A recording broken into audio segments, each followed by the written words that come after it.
Thank you, Gigaku-san. Thank you.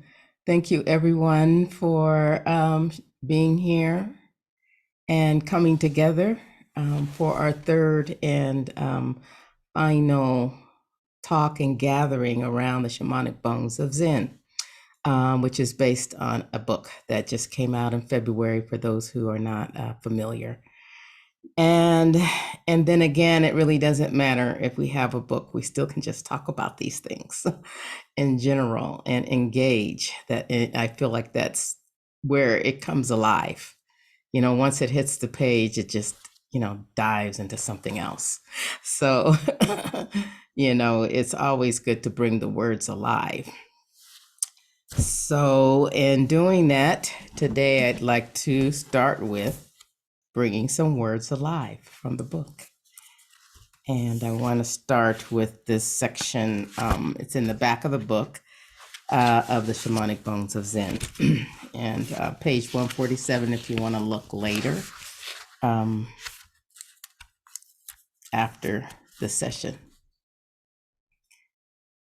And so this is a description of a gratitude ceremony. We line up for the jundo, starting from the back. The last person steps out, bends at the waist, palms joined, and slowly walks past the person next to them without facing them. Just a deep, silent bow. I follow the first person, bending at the waist, palms joined, walking in reverence. Others are waiting, heads bowed. When I come to those who have led the ceremonies and rituals, I stop, face them, and bow. I resume walking, bending at the waist, palms joined. Others are following behind, like a river of people streaming through to say thank you. Thank you for the food, the bed, the seat in which to awaken through the challenges of life. Thank you for your patience. Thank you for showing me to myself. Thank you. Thank you. Thank you. So, if we have time later, I'd like to read that again. Because we're going to begin this morning talking about our experiences, but also around initiation and how initiation leads to celebration and how celebration leads to gratitude, which I just gave. So as many of you know, these talks are based on my experience in Zen practice and beginning to see and feel and experience the practice as one of ritual, based in ritual and ceremony. And because of that, it enabled me to actually be in the practice and sustain it over many decades. So I feel that it was important to share that. Not that that will happen for you, but at least there could be, some notion out there maybe, or some opening to be able to try something. It doesn't have to be Zen. I do not proselytize Zen or Buddhism. I think you can find your way where you will find transformation and where you will find awakening that will come to you if you are open to it. As Zen came to me, I didn't choose it, it chose me. And then eventually I chose it, but many, many years later, because I was like, I don't know why I'm here. I don't know why I'm here. I don't know why I'm here. And And I still every year probably, or every 6 months, maybe it's getting shorter and shorter. I say, I don't know why I'm here. I don't know why I'm here. And in just saying that, it opens up the experience and it brings out the shamanic elements that I feel that are part of Zen. Of course, in the book, I go through much detail, and in these talks, it's very difficult to go through the details that are in the book. But I did want to, in this last one, make sure I share with you a few things that might just have been left on the page because it's hard to understand. So this is an attempt, an effort. All of it's an effort, but this is definitely an attempt to maybe ground this in a more visual and more heartfelt place. So I want to say that many have written to me since I've had this book out about their shamanic experiences, which has been wonderful and amazing. And also not a surprise at all. And that these experiences come to us, we don't know why. They come from the beyond, from the unseen, whatever words you want to use. They fall from the sky, and you can't see it coming. You can't see it leaving. It just comes to you. And so I think these experiences are very important because they also give us the notion that we're more than our physical selves, and that there's something beyond, and that we're not in complete control of this life we've been given, or this life we came into, even if no one gave it to us. Maybe we just took it. Who knows how we came to life? And so I wanted to speak a little bit about it. So these experiences that many are having,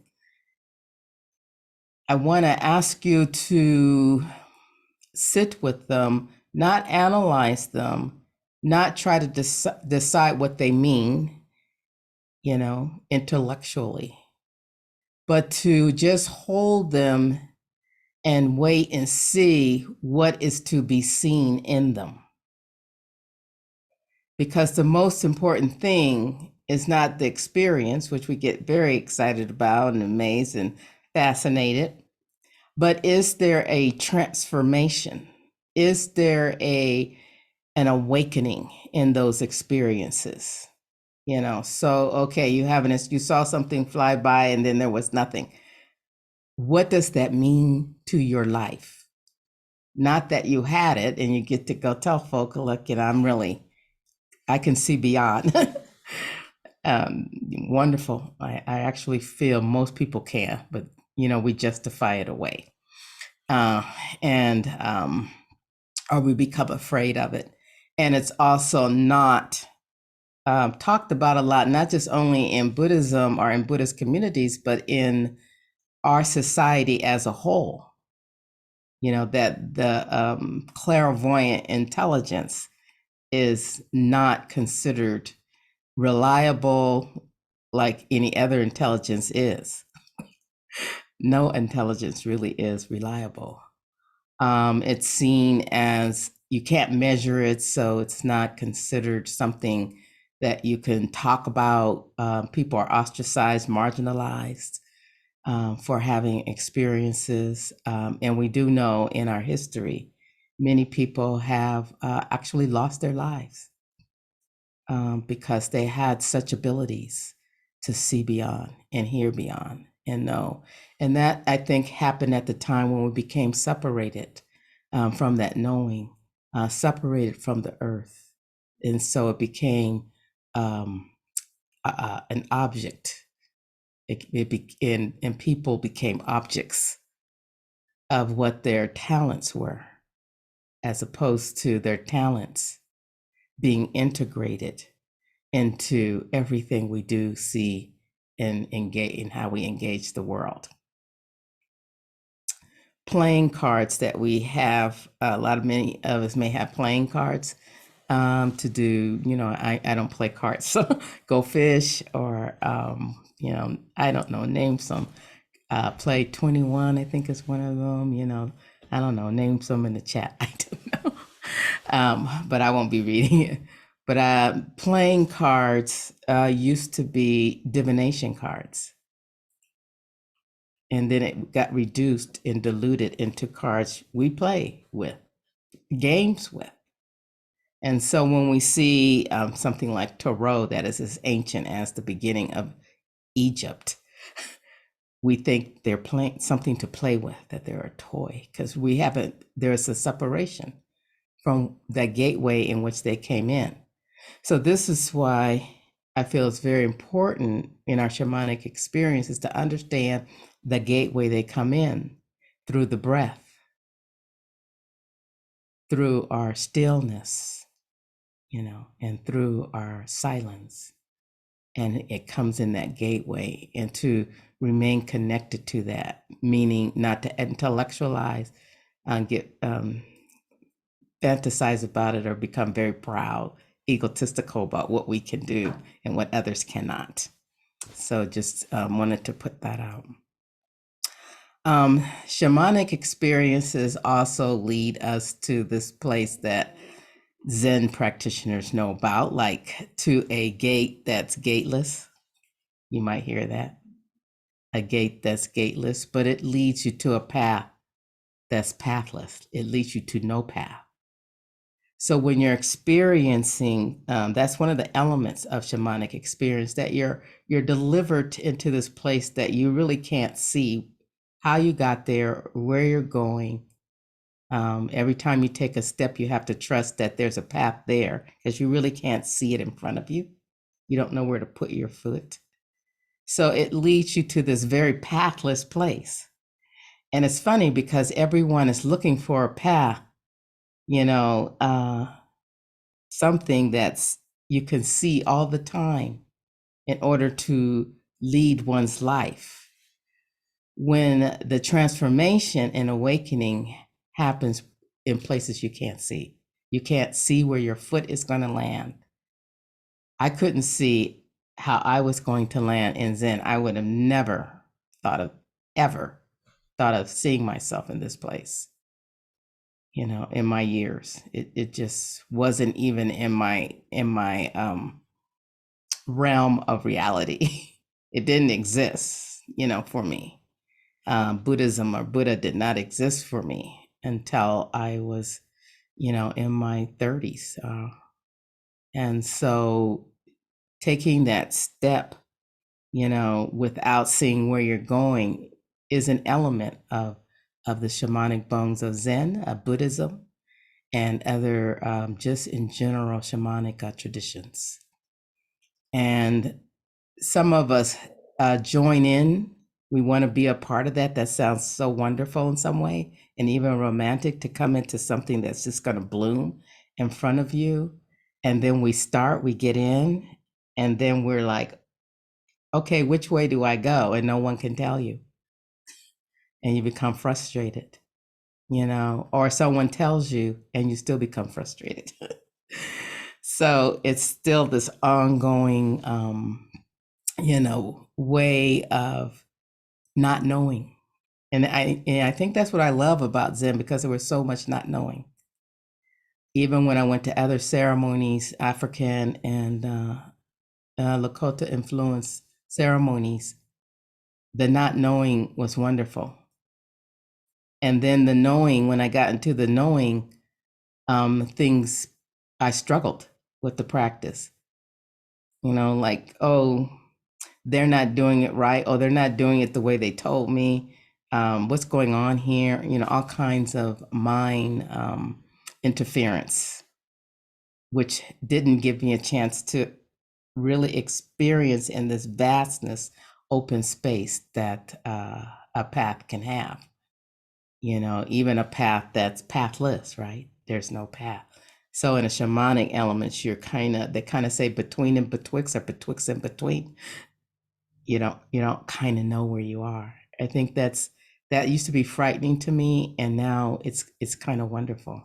And I've learned that through Zen practice and rituals and ceremonies to do such, to have joy in that not knowing, that not being, and the possibilities of that, and what might be transformed in my life and what awakening might come.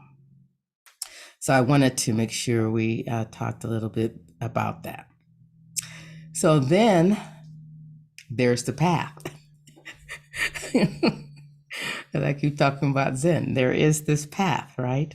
And almost every spiritual ritual or ceremony has some kind of past, some kind of ancestral lineage, because we talked about the ancestors in one of the sessions. I don't know which one, but maybe it was session 2, that the paths have ancestral lineage to them. Our lives as a path have ancestral lineage to them. A peach has an ancestral lineage to it. I was just reading this article recently, and I was so happy to see it. And I'm not sure where it was. It could have been an Emergence magazine, because I do read that a lot. Of this woman, elder Black woman, who has been storing the ancient seeds of collard greens over generations and generations. And when I was reading it, I could feel like the collard greens I buy in the store were not the collard greens I ate as a child. I'm very clear. They're not the collard greens. Because when I keep buying them and buying them and buying them to get that experience of the collard greens I had as a child.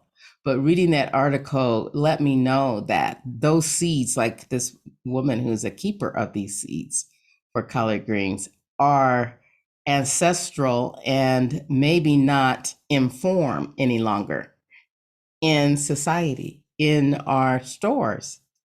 And you can't really get it unless you probably could get a few seeds. And maybe not, because some of these ancestral seeds are, and seed banks are everywhere for different cultures, that it's hard to get these seeds because they're trying to keep them and preserve them and honor these seeds as having come before. So all that to say, everything kind of coming from something. So even in your shamanic experiences, it's coming out of the silence, coming out of the stillness. And in that silence and stillness is the lineage of your experience. So I just want to hand that to you in that way. And it creates a form through you. You are the form, that it creates and brings about. So, and usually each path has a way of being initiated into it. And the woman with the collard greens, I'm sure there's a way she was initiated into how to preserve and keep the seeds of collard greens from that when they first arrived from Africa, those seeds are being kept. And there was a way of how to keep them. And so each path has this way. And that's when you're coming up to this thing called initiation.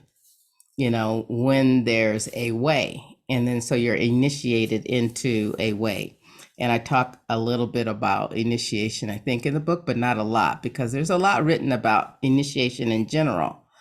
But there are definitely specific initiations in our world, as many of you know. So right now we're going through a collective initiation.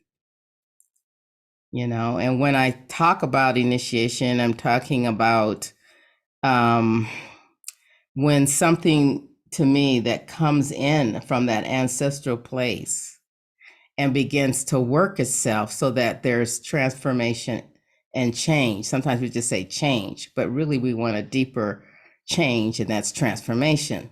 So right now, our ancestral lineage of war, our ancestral lineage of pandemic, of illness, of all kinds of things are coming in to collectively initiate us into the work that is needed to be done by us. So it's painful. And a lot of initiations are, even if it's not collective, it's painful. It's a long haul. It's misunderstood. It can't be described. It can't end when we want it to end. We can't control it. Can we stop this initiation now and jump out of it? No, no, it's here. And so this collective initiation, I'm very interested in, and have always been since I was a young child. And I think therefore became a social activist at the age of 8. I remember walking around, trying to get people to vote for JFK, for Kennedy, like I knew what I was talking about at 8. But but I thought, I said, if we can get this guy, plus I was a Christian, so I said, if we could get John F. K in, then we could all be good Christians, and treat each other well. So you can see I've always had this idea where spirit could lead us, because I didn't think John F. K could do it, but I thought if he got in, it could help us get more into a spiritual life. And that is at 8 years old, I knew that. So, don't take our children for granted. They are very powerful, and so powerful because they just came from that place, that where we came, wherever it is that we're born. So I really listen to them and what they have to say and what they're doing, what the young people are doing. So the turmoil of the world is not just trouble. The turmoil of the world is our deep transformation. It is our deep transformation.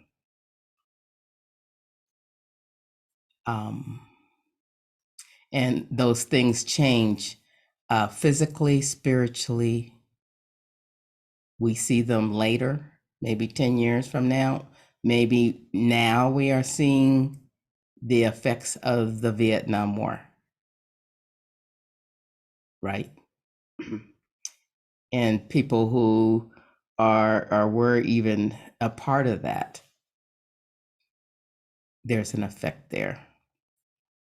So I think it's important that we look at initiation as deep transformation, that we look at the trouble we're in all the time as initiation, the disruptions in the world, and that we look at change as deep transformation, not just wanting to change one thing to another. So we don't want just diversity or different cultures and everything that we have and do. We want a transformation by acknowledging and bringing diversity in, or bringing differences in and up. We want a deep transformation. It's not just about changing something because we didn't do it in the past. So I think deep transformation even has a lineage, right? So every generation is some kind of transformation happening. So I think our collective initiation is to be celebrated, even though it's difficult, it's hard, we don't understand it. We can't end it, we can't control it, but there it is. So then we have our personal initiations. And I know some of you might feel even your own personal experience in life, your own suffering has initiated you into deep transformation and has changed your life. And you might have a notion about whether it was good or bad, around it. But I invite you to just see it as transformation and change, and to leave out the judgment of good or bad.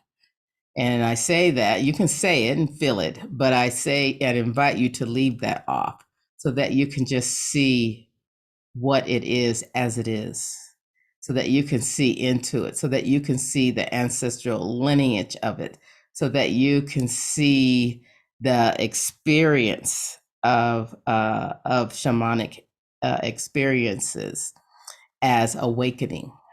Because if you're stuck on good and bad, the awakenings it can't happen because your feet are planted and stuck in one end or the other. So it's a hard thing to do because we're embodied, we're people, we're human. We're fragile, we're vulnerable. So, we do say good and bad. We were taught that. And some languages don't even have these words, maybe, and they might be better off.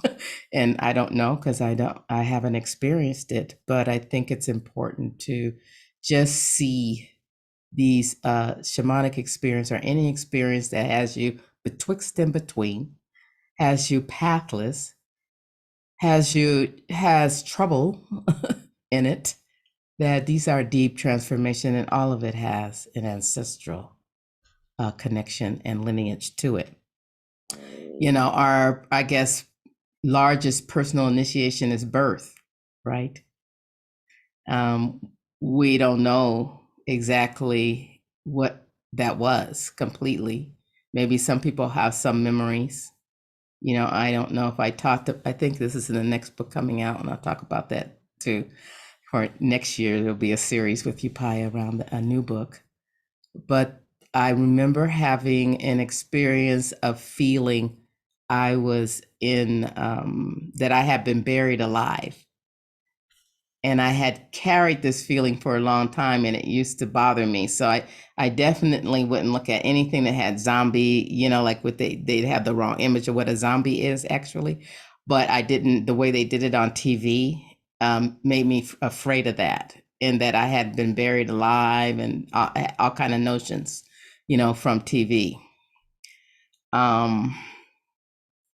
And so eventually I sat with this feeling because it would come often. And finally, in sitting long enough, and then many decades later, this is what I mean about taking time, I realized that I wasn't buried alive, that I just was remembering being in the wound. And it was dark and it was closed in. And I remember when that came through. So we can have some memory maybe of being in a wound or being born, but we don't know really what it is. Like I said, I just had this feeling of being closed in, and I thought it was death, and I took it off to something I saw on TV, influenced by that, right? That's what our culture is. We're influenced by TV. you know, um, it's amazing some of the things that even when we see the word shamanic, how TV influences that, or even Zen, or any of it, or bones. The influence of television is amazing and dangerous. And of course, there are some things that teach us, but very few. So anyway, going back to birth, that as a personal initiation, just know you've been through one. So you don't have to go out trying to find one. You have already been through one. And that's how you got here. I'm thinking there could be some people that just kind of dropped in onto the planet. I don't know if that's true or not. I used to have this story I would tell, and that I came from another planet, and that's why they called me Earthlyn, because they knew the planet was Earth, and Lynn was a popular name, so they just put it together. But that's not how I got my name Earthlyn, but it's a story I used to tell that I'm from another planet. And so we don't know if everyone is born. I don't think we know that. Then we go through youth, and then there's, teenager, there's eldership, there's all these passages. And, we might have commitment ceremonies and wedding. There's a lot of personal initiations, our own suffering. And then we have the last initiation of death, that we are initiated into death. And we don't know all of what goes on there either, of what happens. There are some scientific studies, but we really don't know. And science is an attempt to concretize the spirit, the work of spirit, because we don't believe that, right? Remember, that's not our intelligence in our society to believe in that kind of thing. And when I say our society, I am really specifically talking about Western thinking and thought in the United States, from where I am. So I really want to be specific about that, because in other cultures, there may be an understanding of things we don't, and a passing of that wisdom along to others. So I thought today to talk talk about the initiation, personal initiation, and then the initiations within Zen. And then I wanted to share with you some of the tools that I talk about in the book. I want to show them actually to you that I received, so you can have some, you can see what I'm talking about in the book. So specifically, there are, to me, three major Zen initiations. Before I arrived to Zen, I did, for me, the largest initiation was being baptized when I was in the church, and to be buried in the water. Water was very significant, I think, to Africans when they came. And so I feel baptism probably was a good gateway in helping Africans who were enslaved to take on Christianity, to infuse it so that they could please one, those who thought they owned them, and then to also create some ritual that was part of the land in which they were brought to, taken to. So I'm always proud that I've been baptized, that I did that, and I was very proud when it happened. I remember feeling excited about it, and went back to school and told everybody I had been baptized, and they could care less that I have been baptized. Later on, I realized that the school I was going to, they were of the Jewish faith. So I didn't understand. I was a kid. That's like later on I go, oh, okay, that's why there was no response, So anyway, there are specific kinds of initiations in Zen, and I've been through the major three, which is Jukai or Zaike, Zaike, Tokudo, Tokudo.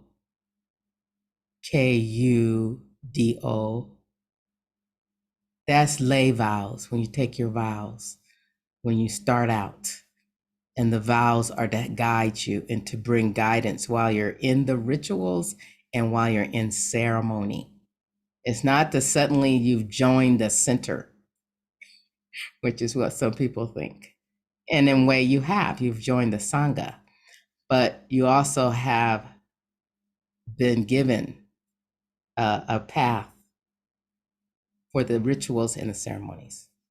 So that's Jukai, which is a Zaike Tokudo.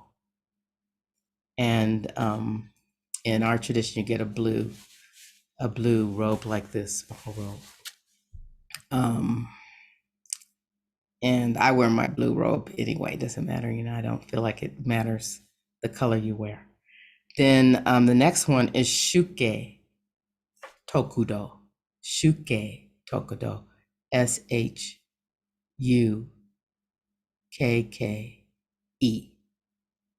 Tokudo. TOKUDO. Now, those names have literal meanings, and I'm not going to go into the intellectual part about that. But Shuke Tokudo is priesthood.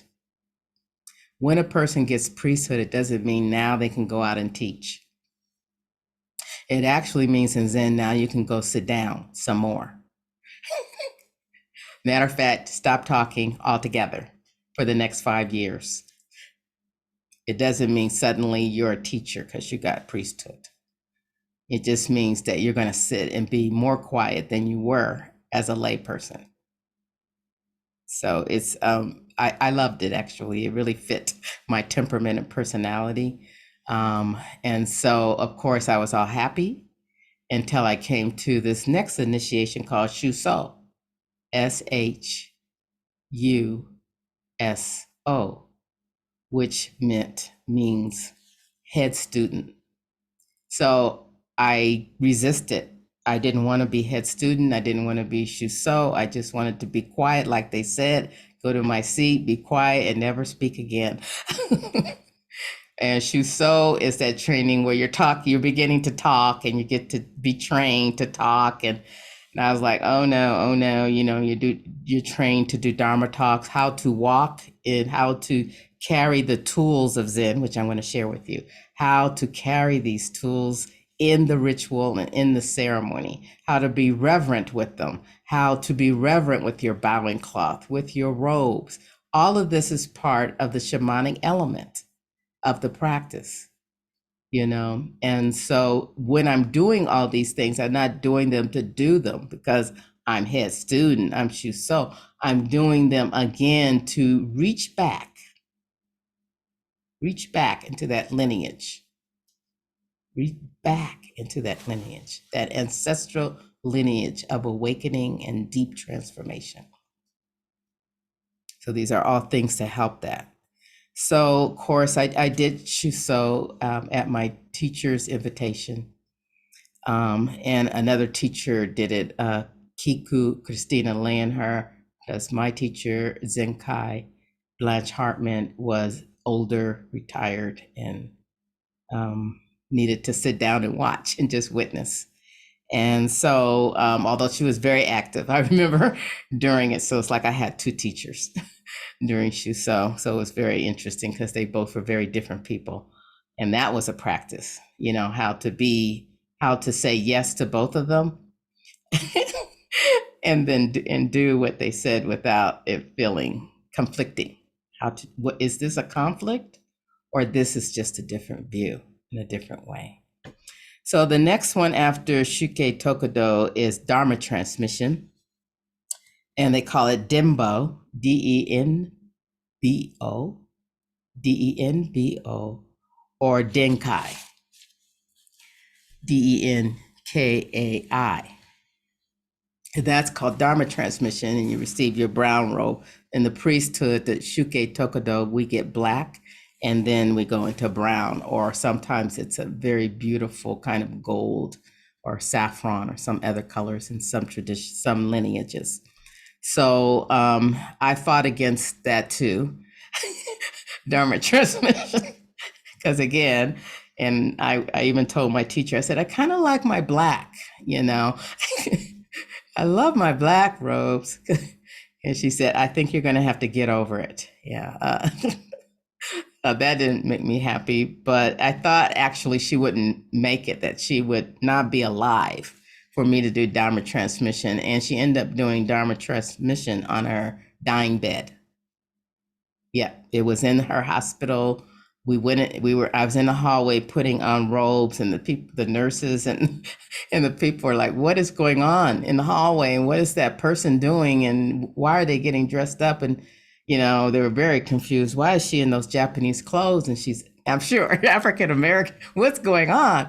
And so then I went in and did the Menju, which is these bows you do. And this is my teacher, and she died very soon afterwards.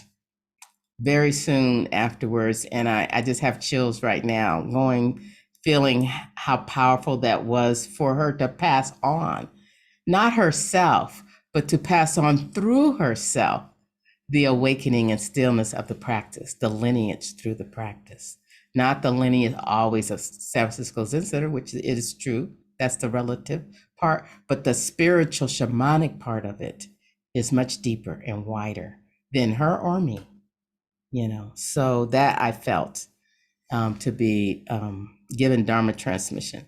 I'm talking a little longer because I'm trying to get a lot of information before we finish this series, but I do want to share with you a piece around a little bit so you can understand Dharma transmission a little bit. And some of the names in this story are Chinese, and I don't speak Chinese. I'm doing my best. I think that's one of the kind of empty spaces that people fall in the Western world, not being able to speak Sanskrit, Pali, Japanese, or Chinese, or any of the languages. And I think it's important. I do believe it's important that we should learn the language, and unfortunately, I didn't. And was too old to begin learning at that point. I do know a little bit, but not enough to teach in. So Kigaku, could you put up that that piece that I want to share? Do you have it?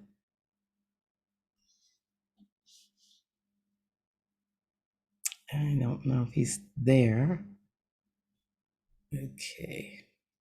I'm going to go to where it is and begin reading it. I don't know what has happened to him. So, yeah, you'll have to listen to it, but we'll put the link in the chat. I think that's what we're going to do, not share it, put the link in the chat. Okay. And I think he's done that. Okay. I always forget what I agreed to. So sorry about that. So I'm going to read it to you. The link, you don't have to, just listen. You don't have to look at it. Just listen and see what you get from the Dharma transmission story. Okay. After 9 years had passed, the master Bodhidharma wanted to return to the western land of India. He said to his disciples, "The time has come for me to go back home. I want each of you to show your understanding." So he's talking to his students, his disciples. He wants to transmit, and he wants to see what happened to them in all the rituals and ceremonies of Zen and all the teachings. So one disciple, Dao Fu, answered, "According to what I understand, the function of the Tao cannot be grasped through literal knowledge, nor is it apart from literal knowledge." The master remarked, "You have gained my skin. You have gained my skin." So that was like, oh, that feels really good. That means, I got into him and what he was teaching. So then a nun, Zangqi, said, and I'm really glad including women in this transmission story. A nun, Zangqi, said, "What I understand now is like Ananda's glimpse of the realm of Ashobhya Buddha, the realm of Ashobhya Buddha. It may be seen in oneness, but never in duality." The master said, "You have gained my flesh." So he's getting deeper. Skin felt surface, the flesh felt she's going a little bit deeper, and the flesh is the muscle. She's getting closer to the bone. Dao Yu said, "The 4 great elements are originally empty. The 5 aggregates do not exist. And in my comprehension, there is not a single thing to be found." I'm sure he felt proud of that. And the master declared, "You have gained my bones." So now it's getting deeper. We've gone from the skin to the flesh, which includes the muscle. And now he's saying, this is the bone. You have gotten to the bone. So you would think, okay, we're done. That's the bones. That's the root. Finally, Riku bowed and remained standing at his seat. That's all he did. Bowed and remained standing at his seat. This is his answer to, his understanding of Zen. He bowed and remained standing at his seat. And the master said, "You have gained my marrow," the marrow of the bone. That is the deepest practice. You have gained the marrow. He had gone way below. And that's what we're doing in the rituals, in the ceremony. He just bowed and stood there. That's it. That's a shamanic element. He took in the moment, just that moment. Not I'm going to think back now to what I think I thought you taught, but I'm just going to be it. I'm just going to be it right now in the moment. And I love the way that story is spelled out by Ordinary Mind Center. Thank you. I like to thank them for having that on their website. It's a very important story. And Weku is the one I do mention him. I don't know if I mentioned him with that name, but he also was. I hope I got that right in the book. You're not always right in your books, but he was the one I mentioned about cutting off the arm. That story about cutting off the arm in order to receive the teachings is a story that used to bother me a lot, and the way that I have taken it in and know that just to mean that he wanted to offer his whole life, his whole body to the teachings, and that's what that I feel that was about. So, and he's considered the second ancestor from Bodhidharma, and we're talking Chan actually, not Zen, and so it's Chan in not in Chinese, and it's not considered, it's Zen in Japanese. So just so you know that. So the link I think has been put up. Okay, now let's have show and tell.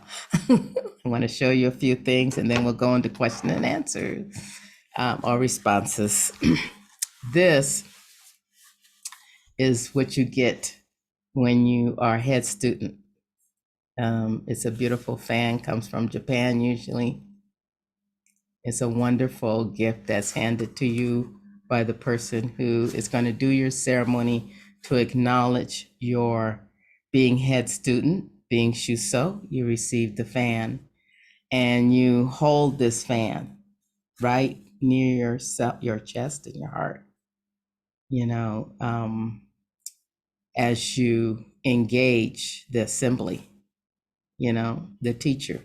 There are questions asked, you answer. I think I had, 130 questions. I couldn't believe it. I thought I was going to fall out of my chair. At the end of the ceremony, it was so long, but it was wonderful. So I wanted to show you this fan. I love it. I keep it in a very special place.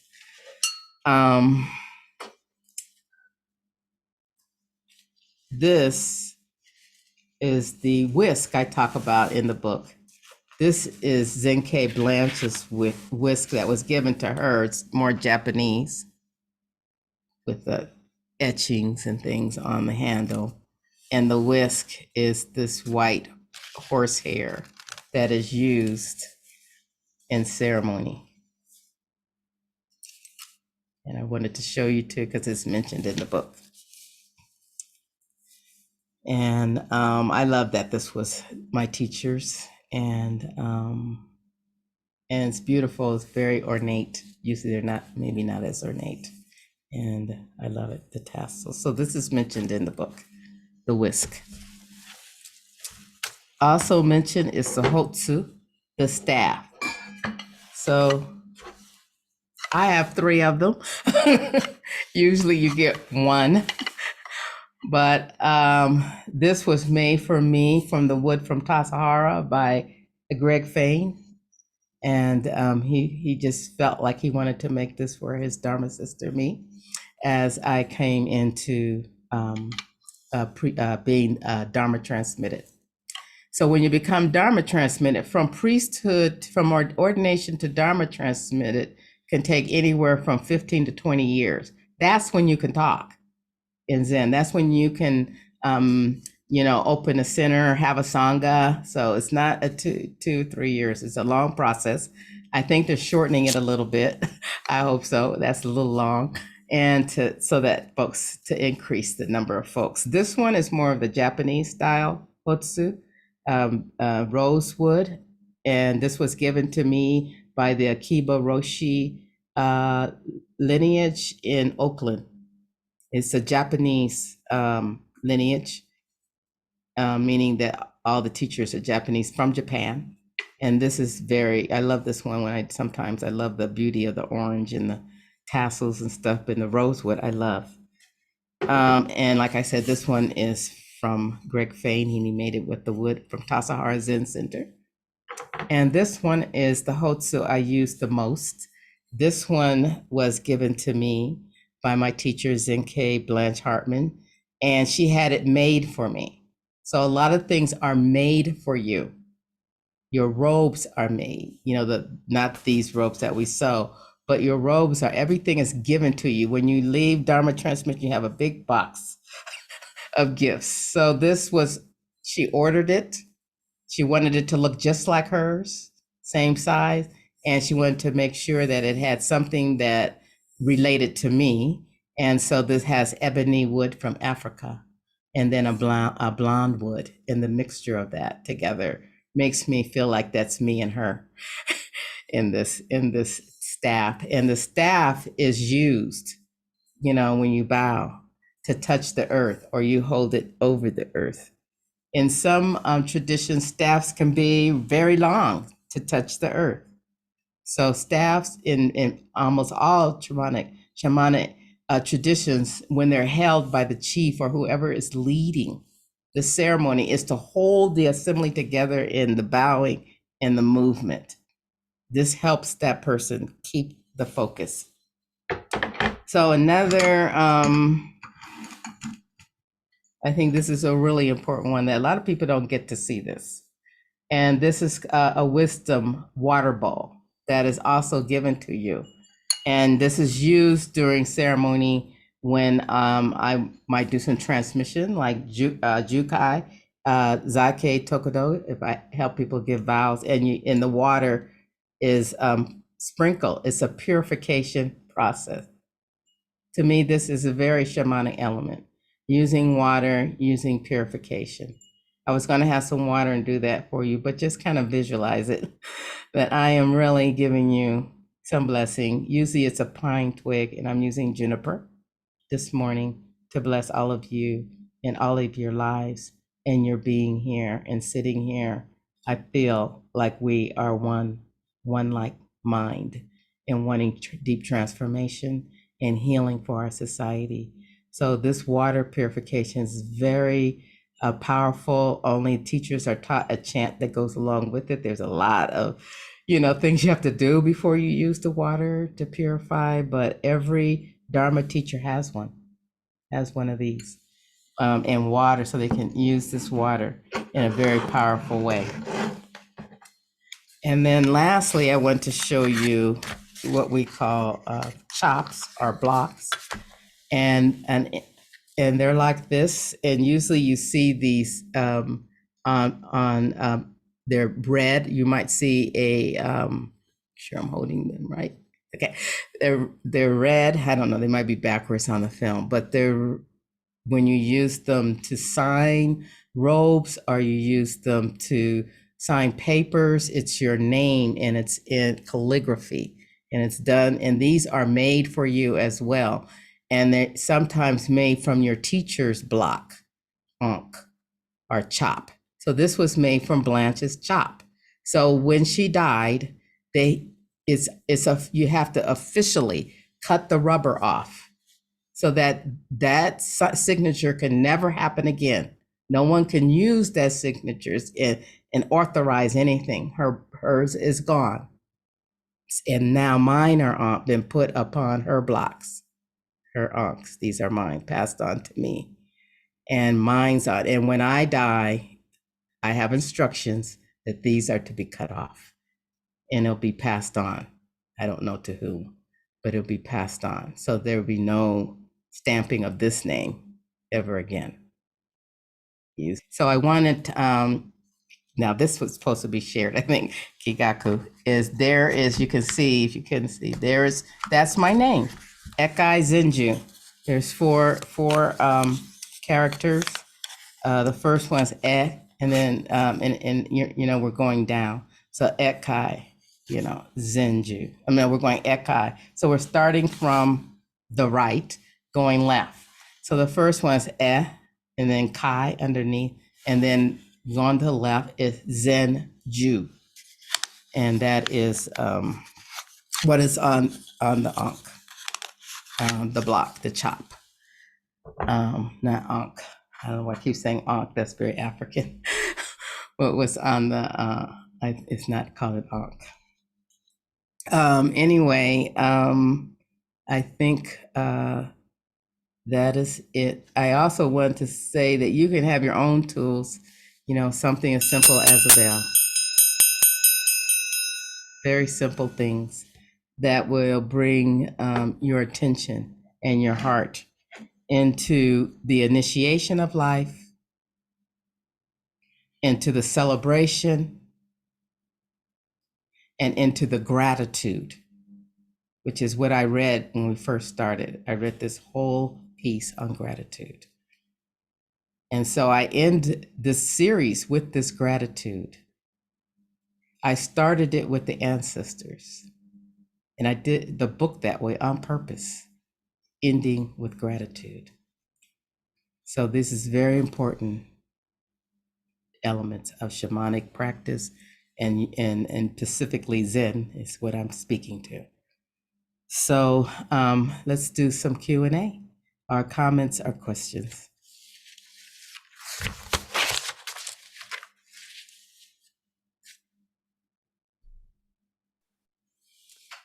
So Zenju, would you like to have people just raise their hand, or do you sometimes it's fun to call on folks if you see folks that you like to hear from as well? Just Okay, let's do raised hands in it. okay. Mm-hmm. So Donna. Yeah, hi. Hi, Donna. Thank you, Earthlyn. That was very just what I wanted to hear. Good. For people like myself who have had unusual states of consciousness, I think you were talking about these things, and they're not understood by the American Psychiatric Institute. Some may be, they're unrealistic, psychotic, but I've had experiences while meditating where I saw through a curtain. I felt kundalini shoot up my spine. I saw people's heads melting, and it was a vision. I saw a vision. And it was not anything that I could put into any other frame of reference.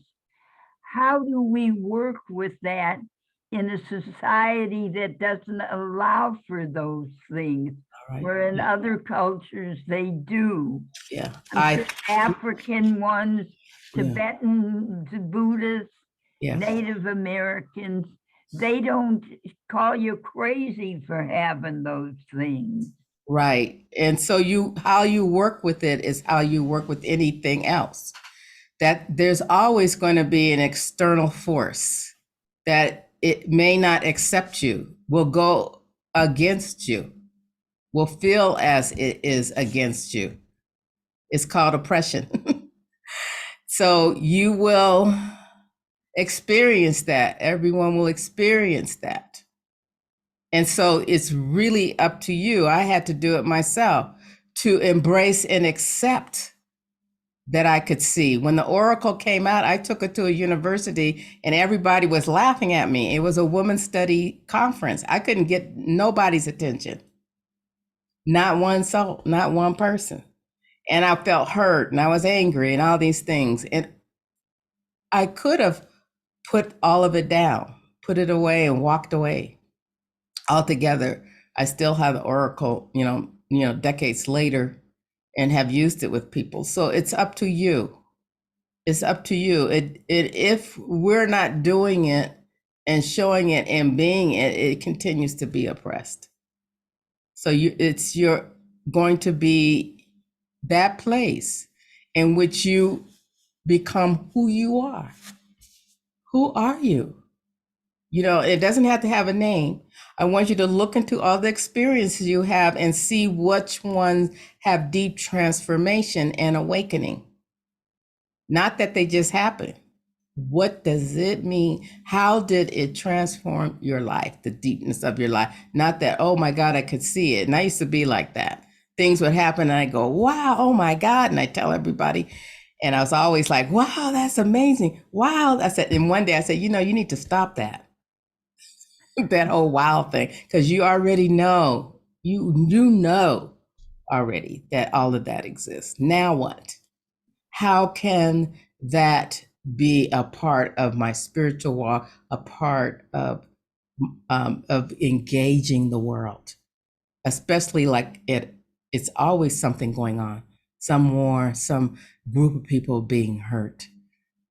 It's going on constantly. It's like the nature of our human lives. So I thank you for all of that, and I'm going to move quickly on so we can get as many questions as we can. Thank you. Thank you. Okay, Amanda. Hi. Hi. Thank you so much. I am blown away by everything that you have said, and it has really touched me. I've read some of your books, and it's also touching. And I am currently touched by one question in particular, because I've done my first, it's very personal, I guess, but it's also touching on the idea of initiation. I've done my first yukai when I was 18, so that's been about 18 years ago. And I've done a second yukai with another teacher because I moved countries, and I moved again, and I found a very deep connection again. And I wonder, because currently I'm in the process of a third yukai, making a third rakusu, and I have a deep conflicted mind heart about that, not about being initiated into the Sangha, but repeating, as I actually want to say, is my urge was always to become a nun living in a city Sangha environment. And now I just feel like I'm stepping on one place. Yeah. There are many things in what you are saying. Thank you. Let's see if I can get it all in. Your mini jukais are not repeating at all, and there is something in that movement for you, of those lay vows. And we do the vows. Not everyone has the same process, of jukai, then on and on, as I named them for myself. But each time you come up to that, yes, I will, I vow, there's a way you still are deepening, and then none, and you're not becoming part of the Sangha, you're getting deeper into your path of transformation and awakening. So if you could reflect back on each ceremony you've had or will have, I want you to invite you to look into what the meaning of it, not here, the meaning of it here, what changed in your life. And I don't mean just changed, like I went from one house to another state, but what deeply do you feel about yourself? One of the things that changed for me was beginning to see even my own self, my own life, as very dynamic and evolutionary. To even begin to see, I would talk about my suffering, my life, and I started noticing over time, I would just say life. Not that I wasn't like interested in myself, because I probably still am and still what, but I could see a broader, trajectory or space or vastness of life. I also want you to look at what it means to be a nun, and what that means for you, and what is being called there for you, which is what I had to do as well. And even when I went into Zen, I kept saying, oh, I think I should be a Tibetan nun. Maybe I should be a Theravadan nun. All this is going on and on in my head, right? Spinning. And then I even got very superficial. I prefer a red robe. Maybe a saffron robe. That black, I like black, but I like the saffron. Yeah, it really got crazy, and that's all in my head, right? I'm not. I'm sitting. I'm in sashimi, right? I'm at the Zen Center doing my work, and I'm tripping, inside me. And finally, I just heard this. The meaning of all of this. Just it's okay to do. We're human beings. I just let it happen. It's okay. We're just human. And I sat there, I was in a sesshin, and I just heard, what you want to do is follow the Buddha's teachings.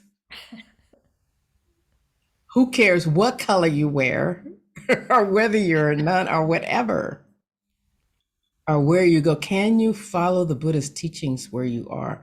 Can you walk that path? Can you put your footprints into the footprints of such wisdom of the earth? Doesn't have to be Buddha.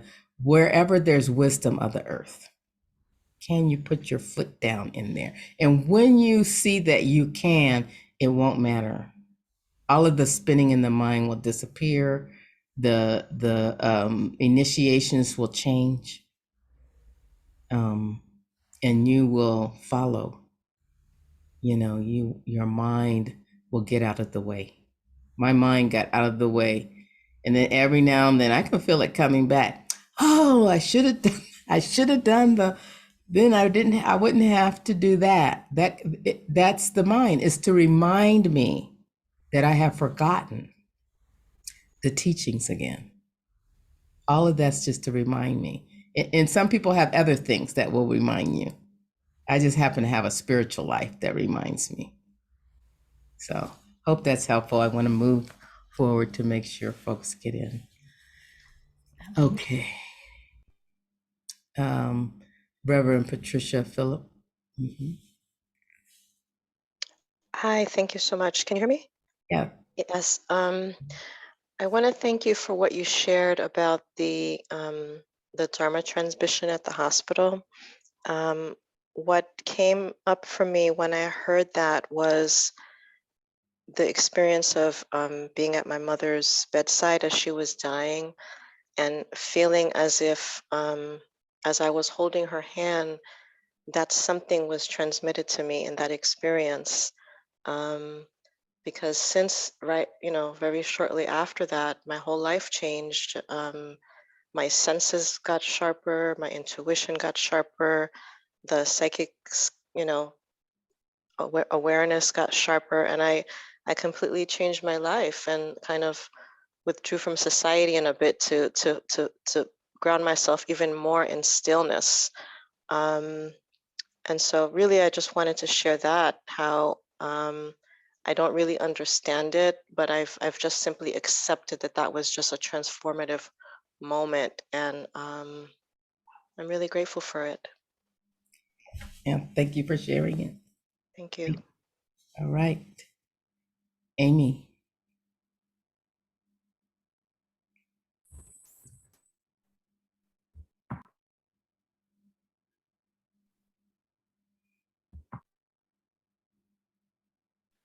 So Amy, I keep unmuting you and you keep muting yourself. So I'm going to unmute you. There you go. Thank you. I want to thank you for your book and your teachings, and for me bringing together the bones, the earth-based with Buddhism or whatever path we're on. And I'm curious to get some suggestions from you on how I'm imagining myself with a group of people moving forward in studying this book and this work to continue to have these kinds of transformations and insights collectively. To continue to share them, you mean? In that way? Or you said have them. Yeah.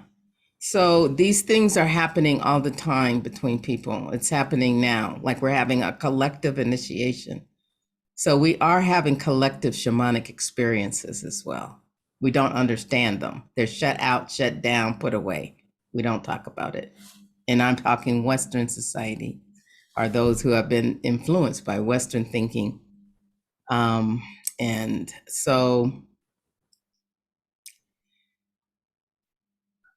I think it's important to be joined in the work. I think that's what you're asking about.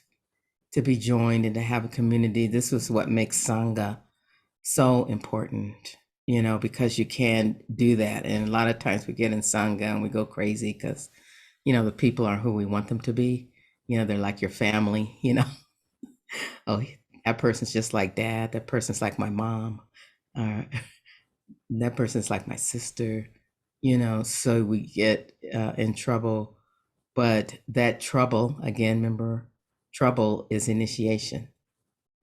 Trouble is deep transformation. So if you're ready to join folks and be in trouble with them, I always tell my son how much trouble we're going to have and how much trouble we're in. And it's good stuff, or it could be bad and feel bad. Not saying that, but it is the deep transformation, and the trouble also has a lineage that comes up through us. It comes up through our bloodline, into now. So right now, we are here because of what was before.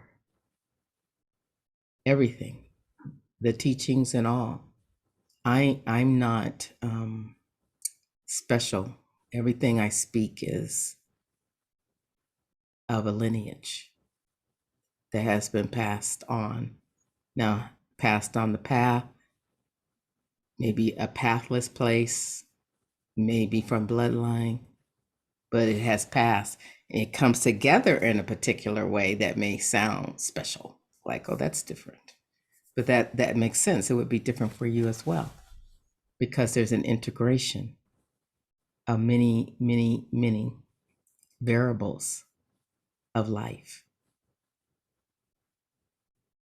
So I encourage you to, if you like, just start off with a few folk, 1, 2, 3, and see how that feels, and just study. A lot of people have been sending, questions on how to get started in a shamanic practice, and I don't have that answer.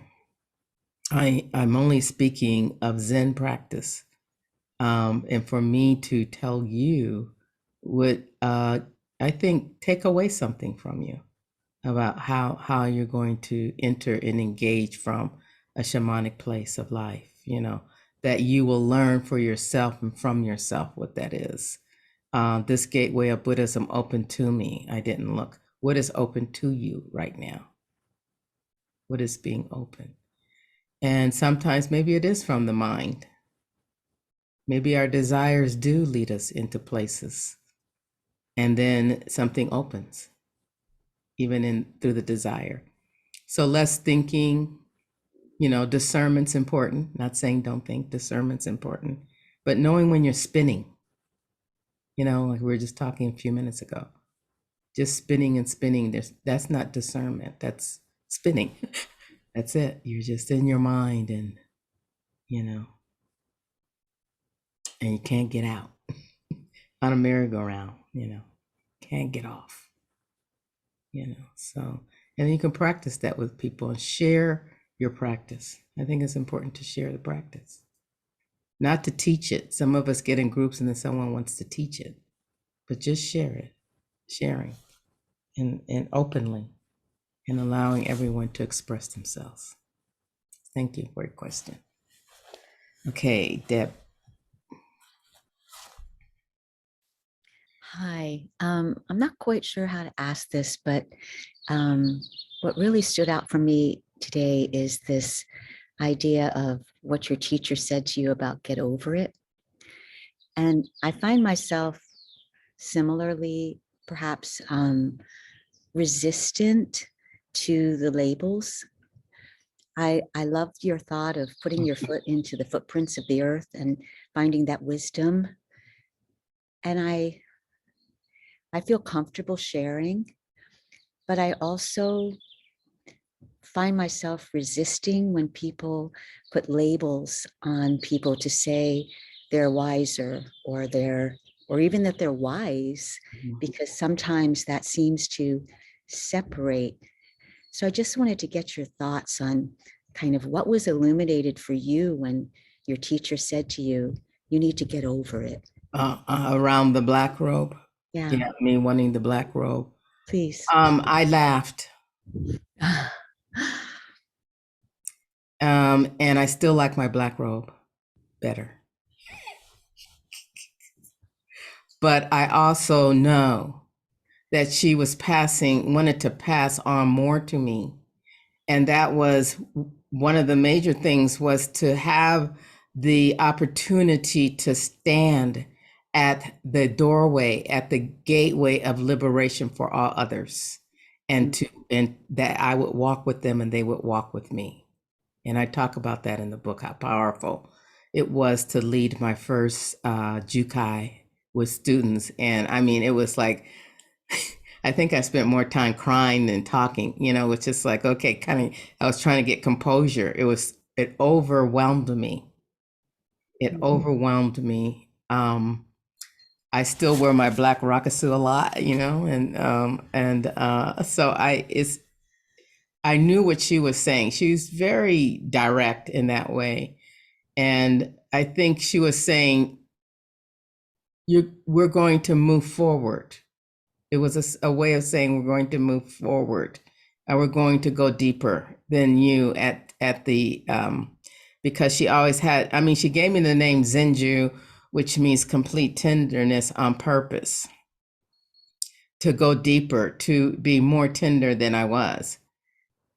And even because she saw what oppression had done to me, how angry and rageful, hurt, and all of these things. And so even in my Shuso head student, and when I said I was asking all those questions, in the end, we were, I was smiling, I was happy it was over. Of course, I felt like I had done really great because, I was like patting myself on the back. Ego was all out of proportion. And she leaned over because she saw it. And she whispered, I don't think you're still tender enough. Now, was she giving a judgment? She was pushing me deeper. Because I was like, what do you mean? What did I say? Did I say the wrong answer? My mind began to spin. And even in that, I was able to see, oh, we're still on this walk. And I'm going to be on this walk, whether she's on this earth or not. I'm going to be on this walk of life. That's what it is. It's the walk of life. And that's all Zen mimics. Any earth-based wisdom is mimicking the walk of life. And so I always understood, even in all the ceremonies and rituals I've been at, in being instructed, not as a thing to be punished by, or I could do it better than you, but to shift and shake something in me. I was a tough cookie. I'm still a tough cookie, So I know myself to be that way. And in the first sesshin I did, all that little tough cookie was gone. I could barely stand up. I melted, and I had never felt myself melted in that way, probably since I was 3 years old, maybe. So Zen practice, I say, it's not for everybody. I hope I put that in the book. Spiritual walk sometimes aren't for everybody. They're not. We're not prepared for it in our societies. A lot of them prepare. You see, if you watch any documentary, the little babies are being prepared. They dance with the older people, the same dance the older people are doing. They make things, the same thing, they're learning. We don't have that necessarily.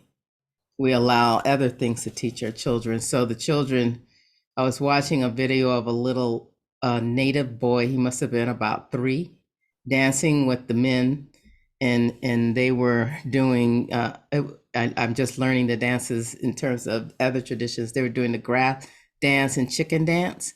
and they were doing the dance, and a little boy was he was doing it so well. And he had all his feathers were moving and his arms were moving. And I was just watching him, and knowing that he was being transmitted, right? It was his Dharma transmission. And then I saw something on Facebook of some little babies, and they were gyrating their hips, which is okay. That's a dance. But what does it mean? They were being sexual. They were being past the sexual movement of the body, as opposed to a dance that might change who they are. Now, a sexual movement of the body could change who they are, because in some shamanic practices, the sexual movement is about birth and about bringing forth another generation. So that's okay. When the colonizers went to Africa and they saw all that sexual dancing, and some of the tribes, they thought, oh, Africans are sexual. But that's not what it was. That's just how they saw it. So it can be okay, but what does it mean when a 2-year-old is gyrating? All right. And what are we passing? And yes, kids should dance freely the way they want at the same time. So we have all of these things to hold, so that we can see the true nature of our life. What we're doing here. We're doing something here. We are. Or something's being done to us. Either way you want to look at it. And how to look into it, look into it like a mirror or a bucket, whatever way you want to imagine it. So after, by the time that teacher told me get over it, I had already been practicing 30 years. So that wouldn't have worked if I had been practicing a year or two. And then she wouldn't have said that to me either in that way, probably. And because she knew I would understand, she wasn't demeaning me or anything like that, And we had a relationship in which she could say that. We have been together and walked together as spiritual companions, And what's the beauty of it all? I miss it. Yeah. Thank you for your question. Thank you. MG.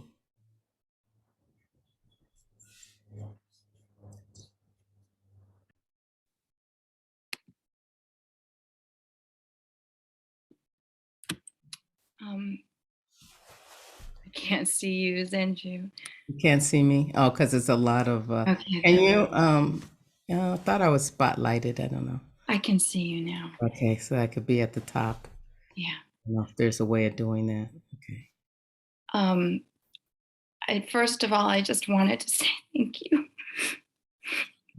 to you. And thank you for validating that clairvoyant experiences are real. Because I think there's a part of me that just accepts it.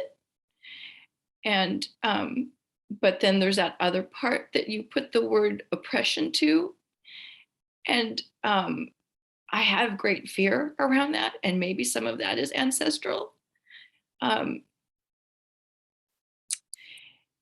I already wrote a question to you about that, which you had answered about how to be brave. And you told me it's looking at how I'm judging myself. So thank you for that. That cut through. So I wanted to share with you, mindful that there are others with their hands raised, that I've been hearing, or plants have been communicating with me, and seeds. Mm-hmm. And I just feel with my whole being this experience of the world is holy. The world is holy. And I'm tired of living as if it's not. And every once in a while, unexpectedly, I was collecting seeds because it felt like such a waste to get. I'm not trained. I guess the crux of my question is I'm not trained. I don't know where to find training for these weird things that are happening to me. And I don't know what to do with that. And I know this is my path, I should figure it out, but you have been on this non-path before. And I guess my question is, do you have any tips about do I find a teacher? Are the plants my teacher? Because they are communicating. Thank you. That's a very good question.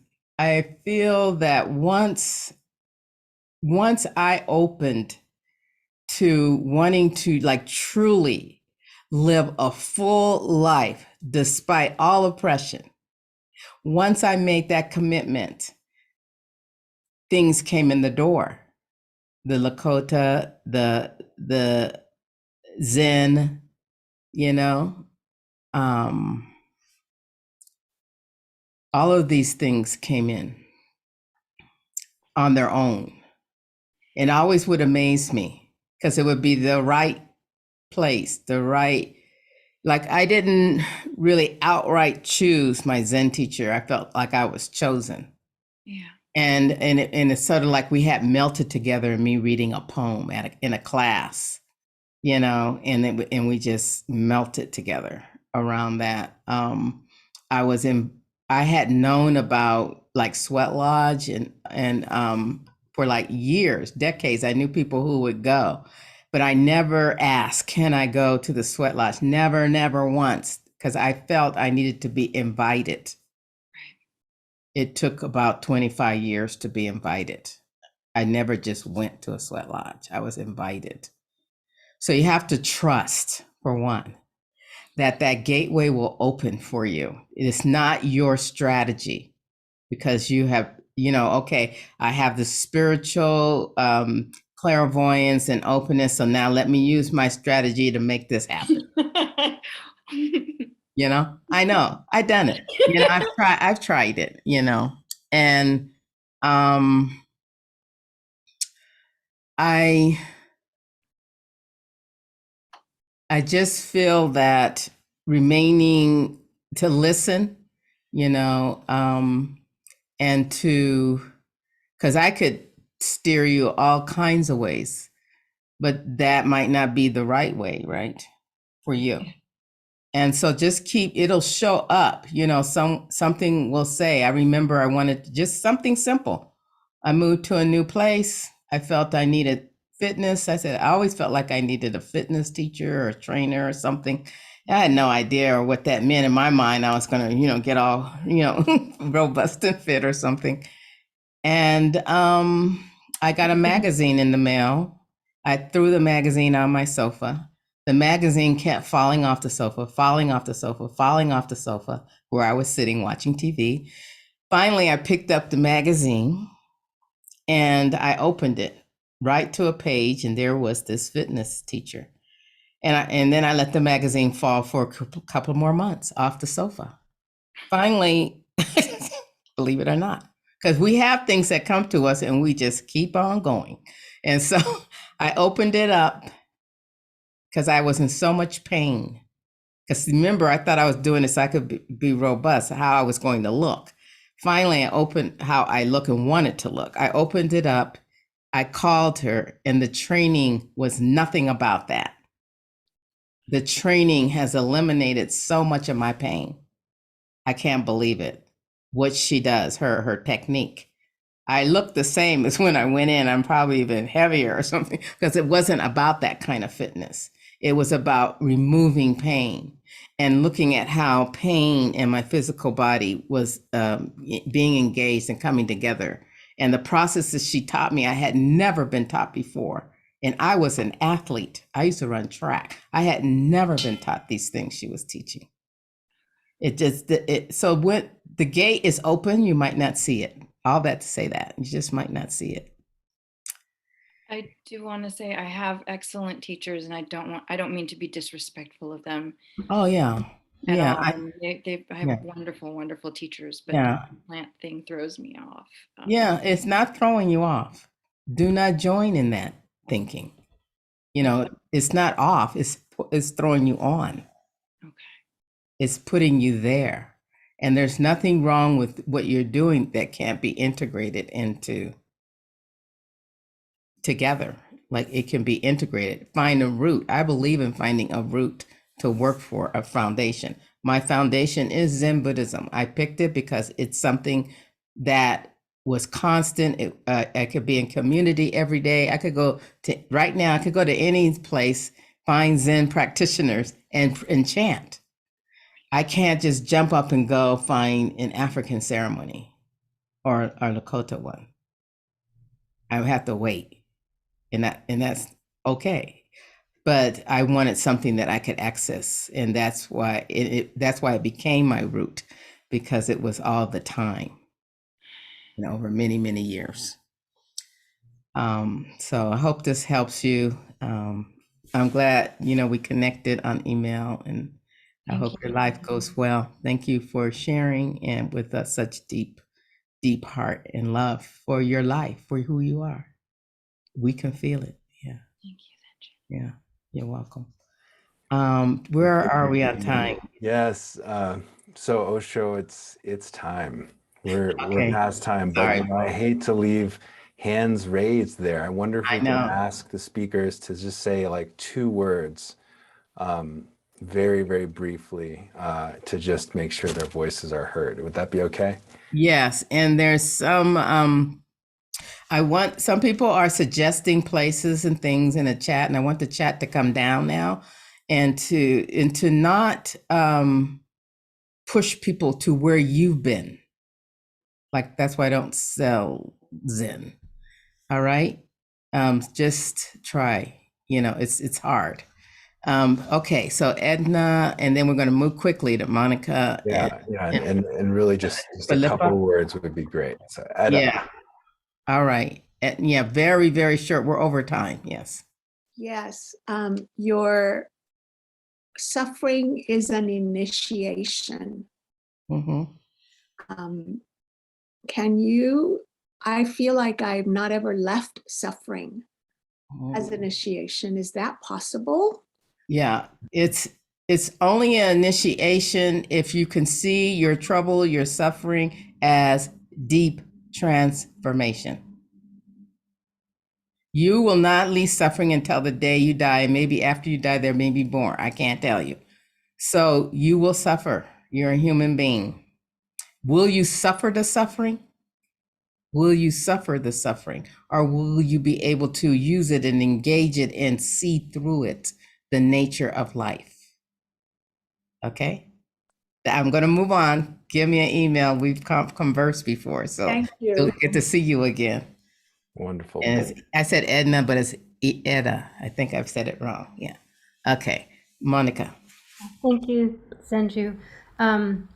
You're speaking to my question over and over and over again, and still something is absent. But today's Beltane, and we have a new moon.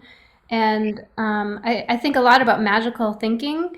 I have a lot of friends who are pagan, and there's a lot of discussion about, like, in Zen, it helps you drop the ego, and I think it's one of the things that's been really helpful for me. But I guess in terms of how to ground that conversation, how to ground that kind of download that happens where it's not me, it's something's come, whether through paint or the pen, and there's something there and I have no idea where it came from. Thank you. You have no idea where the pain has come from? I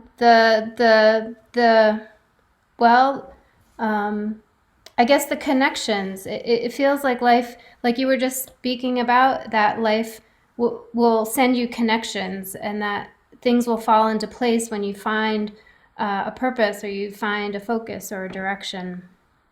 But sometimes that gets overwhelming. Yeah. So when you said those words, fall into place, that often means to people you have achieved something, accomplished something, no more suffering. So those are all fake, false myths, all of those, all 3 of those. So you don't come to something, you continue as long as you live to engage, pull in, go around, go up, go down, spiral, straight, circle. You're going to continue to do all of these things because that is life. I always go toward practices that have an ancestral lineage. Tai Chi, Qigong. I want the teacher to talk about where that movement is coming from. So it's always for me to see and to know that it's important to me that they even think of it as ancestral. But even if someone thinks of something new, a ritual and ceremony, it's ancestral in the sense that it's come through them from their bloodline to them to today.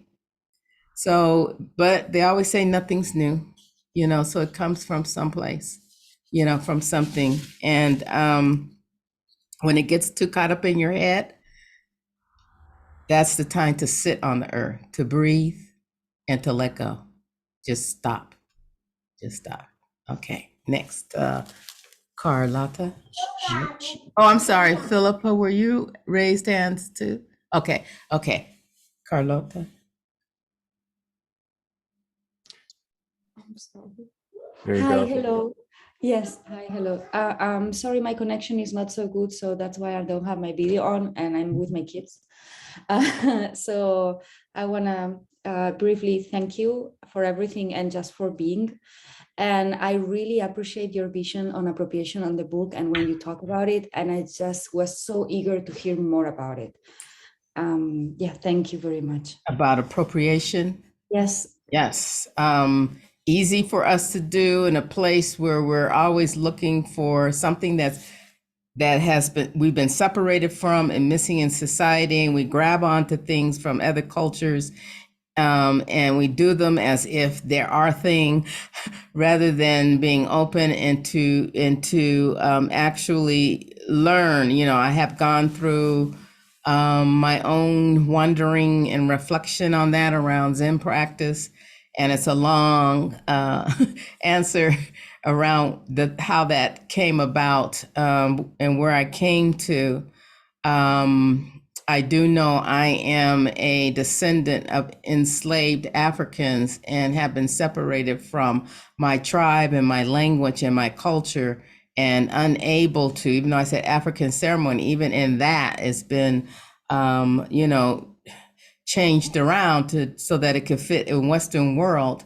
And so because of that, sometimes I often feel like I do Lakota, I do some African, in the way that it's been transmitted in this society. And then I do, I'm doing Zen as a primary. So am I doing Japanese or am I doing Zen? I think you have to be really clear. You do have to be, to me, acknowledge the ancestors from which the practice has come from, the earth itself, the earth I live on. I'm on Tiwa land, and I have to know that, and honor that's what's holding me and sustaining me. When we're not acknowledging that lineage, that ancestral lineage of everything, then it's very superficial. If I'm not acknowledging the ancestral lineage of even the seeds of a collard greens, that too is just a very superficial. It's all about getting the greens that taste good and not understanding what it took to bank all those seeds over the years and the talent and everything about it. So that's a long, I do talk about a little bit in the book. So, because I think it's important that we acknowledge the ancestors and the lineages of all those who brought this practice of Zen, and all those even before Zen, because they're, the Qigong, the Taoism, the Shinto, all of that is still in here in the practice. And I just know that, how broad and vast it is. So I'm going to stop and thank everyone for joining me. I have another book coming out next year, Winter, Opening to Darkness. You'll know about it because I'm assuming you're on this list with Upaya, and Opening to Darkness. I have gateways in which 8 gateways of being with the absence of light in unsettling times. And we're going to learn how to be like right where we are today. And so I think again, it'll be a a three-part series, again, through Upaya. And then there'll be some more where I will spend more time walking folks through who want to do, because I actually have some gateways. I have a path, hopefully that will become pathless when you're done. So there is a path in this other book that you'll be actually walking together, but it's a path that is open enough for you to develop your own intuition and your own wisdom, so that you're not just, I want to teach you something that I think I use, that I could give to you and share with you, hopefully. And Zenju, you already have. Thank you so much. All This right. was fantastic, amazing, and I can't wait for the book. Is it on pre-order, or what's the? Not yet. It will be on pre-order. It's soon. The cover's up and everything. It's a beautiful book coming out from Sounds True. They have let me do whatever I want in that book. They have been giving me all the freedom to lay down what I feel is an integration of all my practices. I'm very excited because it is an integration as opposed to, so it's all in there. And I'm very excited. There's also some of my artwork in the book, and I created a mandala that's also in the book, a mandala of darkness. And I want us to really come to that so that we understand and know the beauty of the darkness, not only how it looks or what it can give us, but how to be in it, even when it hurts and it's hard. Like, it's always here. It has so many elements about it. I'm not the first to write about darkness, but not very many people who are in dark skin write about it. And so it really has that little overlay as well, in that book, I believe, and looking at why darkness, no matter whether you're African or you're in India and you're dark, or you're dark haired, or, you're darker than blonde, all these things about darkness. Right. And so it was a hard book to write. I always don't think it's done. This book is not done either. Shamanic Bones of Zen. But I hope you all join me next year on the new walk.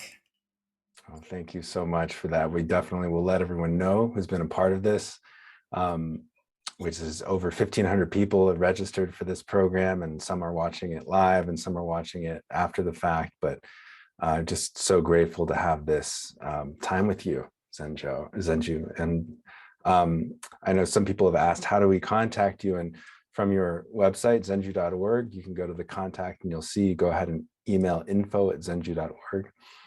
And you can be in touch in that way. And I just have to say, Osho, that the way you are able to meet people and presence their questions and presence their energy, whatever it may be, is so beautiful and inspiring. And I just thank you for your deep wisdom, your knowledge, and your presence. It has been so edifying for me, and I think all of us. So deep appreciation to you and gratitude, as you began with. And for everyone, please give generously so that we can support Zenju and make sure that she comes back again and again, and hopefully even come here in person, because you're not far away. Mm-hmm. So we might do, a hybrid in person and online. We'll see what comes up. But thank you all so much, and thank you, Zenju. All right, thank you. Thank you, everyone. Be well. Take care. And if you'd like to say goodbye, I'm going to allow unmuting. If you'd like to unmute yourself, you can go ahead and say goodbye to Zenju. Thank you. Thank you so much. Thank you. Bye. Bye.